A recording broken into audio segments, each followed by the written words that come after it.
অনেক সময় দেখবেন স্বামী স্ত্রীর মধ্যে অকারণে মানে এমন এমন কিছু বিষয় নিয়ে নিজেদের মধ্যে মতবিরোধ লাগে যে তারপর থেকে কথা বলা বন্ধ, বা ছোট ছোট বিষয় নিয়ে নিজেদের মধ্যে মতের পার্থক্য শুরু হয়, আর এর থেকেই জীবনে দূরত্বের সৃষ্টি হয়।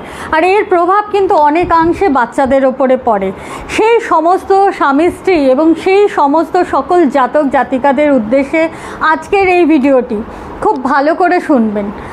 স্বামী স্ত্রী যেই ঘরে ঘুমন সেই ঘরের দক্ষিণ পশ্চিম দিকের, দক্ষিণ আর পশ্চিম দুটো নয় কিন্তু দক্ষিণ পশ্চিম দিকের যেই দেয়াল, সেই দেয়ালে তাদের গ্রুপ ফটো মানে হাজব্যান্ড ওয়াইফ দুজনে একসাথে, বা বাচ্চা থাকলে বাচ্চা সমেত হাজব্যান্ড ওয়াইফ, সেই ফটো কিন্তু দেয়ালে টানিয়ে দিন।